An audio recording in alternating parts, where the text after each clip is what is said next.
ಹಳೆಯ ಚಿನ್ನದ ಒಡವೆನ ಅಧಿಕ ಬೆಲೆಗೆ ಮಾರಬೇಕೆ ಅಂದ್ರೆ ಆಟಿಕಾಗೆ ಕಾಲ್ ಮಾಡಿ 880300 ಅಟ್ಟಿಕಾ ಗೋಲ್ಡ್ ಕಂಪನಿ. ಬೇನಾಮಿ ಆಸ್ತಿಗೆ ಮಾಲೀಕರಾಗೋ ಥರ ಆಗ್ಬಿಟ್ಟಿದೆ ಈಗ ನಿಮಗೆ.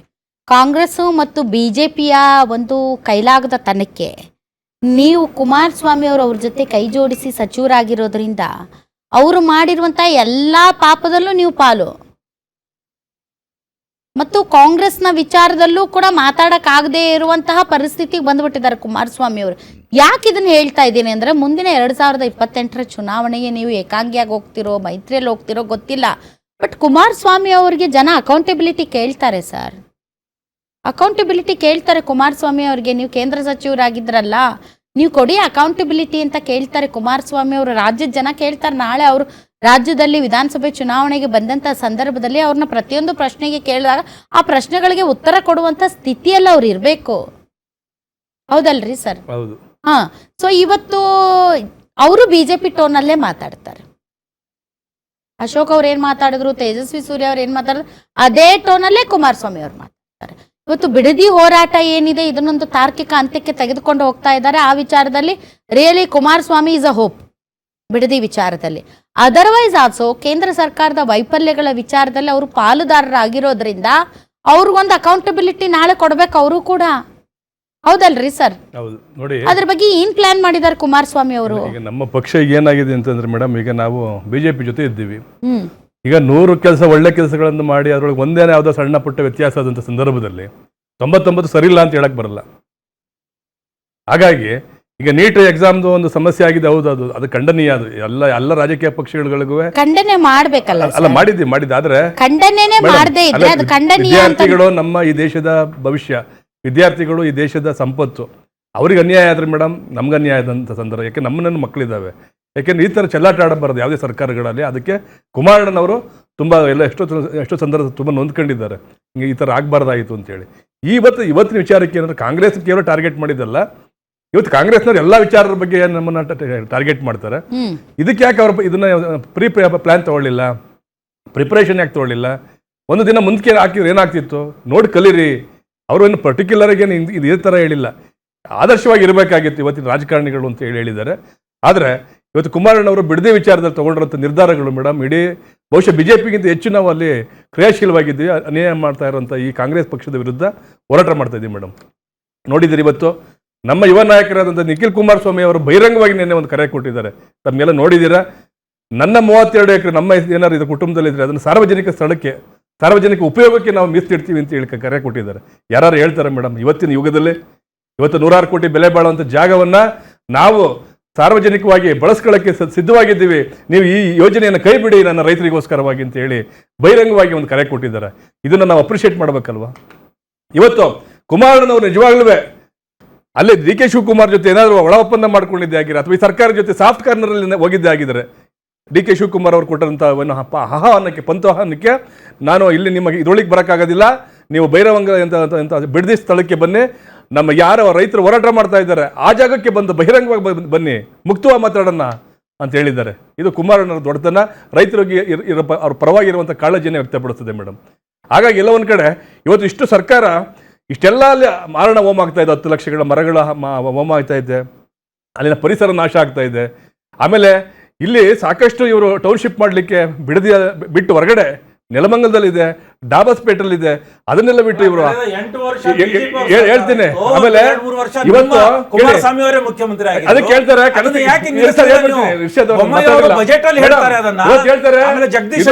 ಕುಮಾರಸ್ವಾಮಿ ಅವರು ಕನಸಿನ ಕೂಸು ಅಂತ ಹೇಳ್ತಾರೆ. ಕುಮಾರಣ್ಣವರಿಗೆ ಈ ಕೂಸು ಸರಿ ಇಲ್ಲ ಅಂತ ಗೊತ್ತಾಯ್ತು. ಇದು ಅಂಗವೈಕಲ್ಯವನ್ನು ಉಳ್ಳಂತ ಒಂದು ಪ್ರಾಜೆಕ್ಟ್ ಬೇಡ ಅಂತೇಳಿ ಸ್ಟಾಪ್ ಮಾಡಿದರು. ಅದಕ್ಕೆ ಕಾರಣ ಇವತ್ತು ಪತ್ರಿಕಾಗೋಷ್ಠಿಯಲ್ಲಿ ಹೇಳಿದ್ದಾರೆ.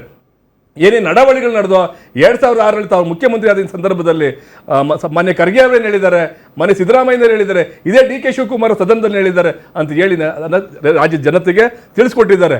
ಆದರೂ ಸಹ ಇವರು ಹಠ ಬಿಡದಂತೆ ನಾನು ಮಾಡೇ ಮಾಡ್ತೀನಿ, ಜನ ವಿರೋಧ ಈ ರಾಜ್ಯದಲ್ಲಿ ರೈತರ ವಿರೋಧ ಮಾಡ್ಕೊಂಡಿರುವಂತ ಸರ್ಕಾರ ಯಾವ್ದು ಉಳಿದಿಲ್ಲ ಸರ್. ಹಿಂದೆ ನೀವು ಗೋಲಿಬಾರ್ ಮಾಡಿರಿ ಯಡಿಯೂರಪ್ಪನವ್ರ ಸಂದರ್ಭದಲ್ಲಿ, ರೈತ ಸರ್ಕಾರದ ಸಂದರ್ಭದಲ್ಲಿ ರಸಗೊಬ್ಬರದ ವಿಚಾರಕ್ಕೆ ಗೋಲಿಬಾರ್ ಆಯ್ತು ಮೇಡಮ್.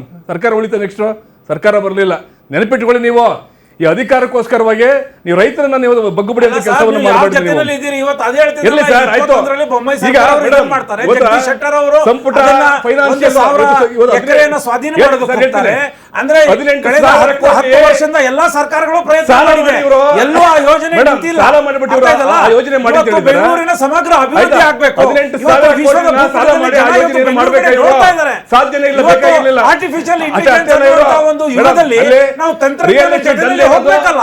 ನಿಮ್ಗೆ ಹೇಳ್ತೀನಿ ನೋಡಿ, ಆಯ್ತು, ಆಲ್ ರೈಟ್, ಓಕೆ. CSIT ಕೊಡಬಹುದು. ಈಗ ಒಂದು ಇವತ್ತು ನೀತಿಗೆ ವಾಪಸ್ ಬರೋಣ. ವ್ಯಾಪಾರಕ್ಕೆ ಇಟ್ಕೊಂಡಿದ್ರು ಯೋಜನೆಯನ್ನ. 1 ನಿಮಿಷ 2 ನಿಮಿಷದ ಡಿಲೇ ಇಡೀ ಒಂದು ವರ್ಷದ ಒಂದು ವಿದ್ಯಾರ್ಥಿಯ ಭವಿಷ್ಯವನ್ನೇ ಮಂಕಾಕಿಸ್ತಾ ಇದೆ. ಅದಕ್ಕೆ ಏನು ಪರಿಹಾರನೇ ಇಲ್ವಾ? ಅದ್ರ ಬಗ್ಗೆ ಡಿಸ್ಕಷನ್ಸ್ ಆಗಬೇಕು. 1 ನಿಮಿಷ 2 ನಿಮಿಷ ಅದನ್ನ ಮಾಫಿ ಮಾಡ್ಬೋದಾಗಿತ್ತೇನೋ. ಯಾಕೆ ಅಂತಂದರೆ ಈಗ NTA ಅದೇನೋ ಬಯೋಮೆಟ್ರಿಕ್ ಮಾಡಿದೆ, ಫೇಸ್ ರೆಕಗ್ನೈಸೇಷನ್ ಅಂತೆ. ಪಾಪ 11 ಗಂಟೆಗೆ ಬನ್ನಿ ಅಂತ ಸ್ಟ್ರಿಕ್ಟ್ ರೂಲ್ಸ್ ಹೇಳಿತ್ತು. 11 ಗಂಟೆಗೆ ಬನ್ನಿ, 1:15ಗೆ ಎಕ್ಸಾಮ್ ಕೊಡ್ಬೋದಾಗಿತ್ತು. ನಾನು ಹೇಳೋದು 1-5 ನಿಮಿಷ ಏನ್ ಸರ್, ನಾವು ಈಗ ಅಕಾಡೆಮಿಕಲಿ ಡಿಸ್ಕಸ್ ಮಾಡಿದ್ರೆ 1-5 ನಿಮಿಷ ಅಕಸ್ಮಾತ್ ಬಂದಂತವರಿಗೆ ಒಂದು ಲಾಸ್ಟ್ ಚಾನ್ಸ್ ಅಂತ ಕೊಡ್ಬೋದು. ಯಾಕಂದ್ರೆ ಎಲ್ಲರೂ ಬರ್ತಿರ್ಲಿಲ್ಲ, 3 ಜನ 4 ಜನ ದೇಶಾದ್ಯಂತ ನಾಟ್ ಇವನ್ 10 ಮೆಂಬರ್ಸ್ ಅದೊಂದು ಅವಕಾಶ ಕೊಡಬಹುದಾಗಿತ್ತು ಮಾನವೀಯತೆ ಆಧಾರದ ಮೇಲೆ. ಬಯೋಮೆಟ್ರಿಕ್ ಮಾಡಿದ ತಪ್ಪು ಅನ್ಸೋದು ಎಲ್ಲ ಒಂದ್ ಕಡೆ ಮೇಡಮ್, ಲೇಟ್ ಆಗಿ ಬರೋಂಥದ್ದು ಅಥವಾ ಟೈಮಿಂಗ್ಸ್ ಕ್ಲೋಸ್ ಮಾಡೋಂಥದ್ದು, ವೈಜ್ಞಾನಿಕವಾಗಿ ಮಾಡಕ್ ಹೋಯ್ತೀವಲ್ಲ, ಈ ಸಮಸ್ಯೆಗಳೆಲ್ಲ ಎದುರಾಯ್ತವೆ. ಇಲ್ಲ, ನಿಜವಾಗ್ಲೂ ಅದ್ರ ಬಗ್ಗೆ ಚರ್ಚೆ ಈಗ ಸೋಷಿಯಲ್ ಮೀಡಿಯಾದಲ್ಲಿ ಅದ್ರ ಬಗ್ಗೆ ಚರ್ಚೆ ತುಂಬಾ ನಡೀತಾ ಇದೆ. ಏನಕ್ಕೆ ಅಂತಂದ್ರೆ ಈಗ ಎಲ್ಲಕ್ಕೂ ನೀವು ಬಯೋಮೆಟ್ರಿಕ್ ಮಾಡ್ಕೊಂಡು ಕೂತ್ಕೊಂಡ್ರೆ ನೆಕ್ಸ್ಟ್ ಅಫಿಷಿಯಲ್ಗಳು ಮಾಡ್ತಾರೆ.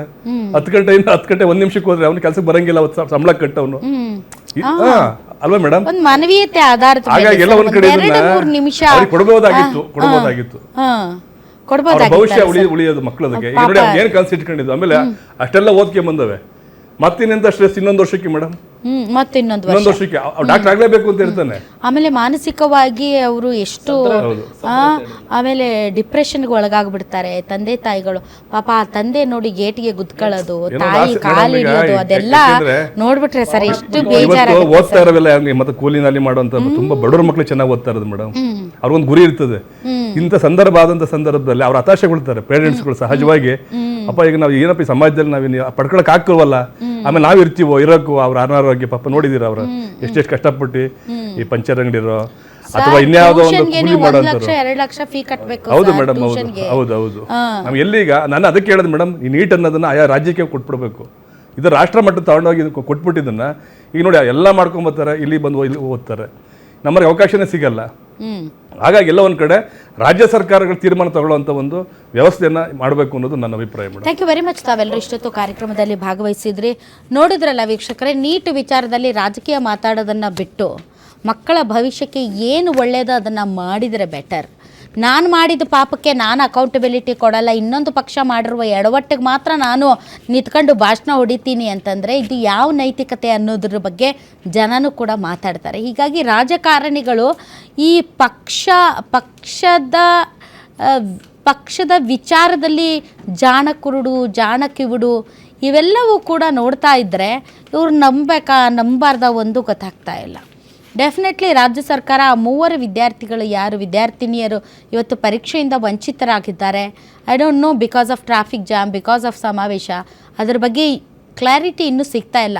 ಅದರ್ವೈಸ್ ಆಲ್ಸೋ ಅದೇನೋ ಅಂತಾರಲ್ಲ, ಕಾಗೆ ಕುತ್ಕೊಳ್ಳೋದಕ್ಕೂ ಟೊಂಗೆ ಮುರಿಯೋದಕ್ಕೂ ಆ ಒಂದು ಕಾಕತಾಳೀಯ ಆಗಿರೋದ್ರಿಂದ ದಯವಿಟ್ಟು ಆ 3 ವಿದ್ಯಾರ್ಥಿಗಳನ್ನು ಕರೆಸಿ ರಾಜ್ಯ ಸರ್ಕಾರದಿಂದ ಅವ್ರಿಗೇನಾದರೂ ಒಂದು ಅವರ ಭವಿಷ್ಯಕ್ಕೆ ಏನಾದರೂ ಒಂದು ದಾರಿ ಮಾಡಿಕೊಡೋದಕ್ಕೆ ಸಾಧ್ಯ ಇದೆಯಾ ಅನ್ನೋದ್ರ ಬಗ್ಗೆ ಒಂದು ಹೆಜ್ಜೆಯನ್ನು ತೆಗೆದುಕೊಂಡ್ರೆ ಅದು ಒಂದು ಸ್ವಲ್ಪ ಜನನೂ ಕೂಡ ಕ್ಷಮಿಸ್ತಾರೆ.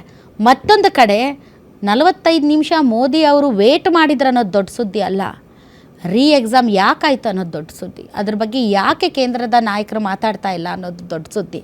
ಸೊ ಯಾವ ಸುದ್ದಿಯನ್ನು ಮರೆಮಾಚಬೇಕು, ಯಾವ ಸುದ್ದಿಯನ್ನು ಹೈಲೈಟ್ ಮಾಡಬೇಕು, ಆ ಹೈಲೈಟ್ ಮಾಡಿದ ಸುದ್ದಿಯಿಂದ ಯಾವ ತಪ್ಪುಗಳಾಗಿದೆ ಅವು ಮುಚ್ಚಿ ಹೋಗ್ತವೆ ಅಂತಂದರೆ ಅದಕ್ಕಿಂತ ದೊಡ್ಡ ಮೂರ್ಖತನ ಯಾವುದೂ ಇಲ್ಲ.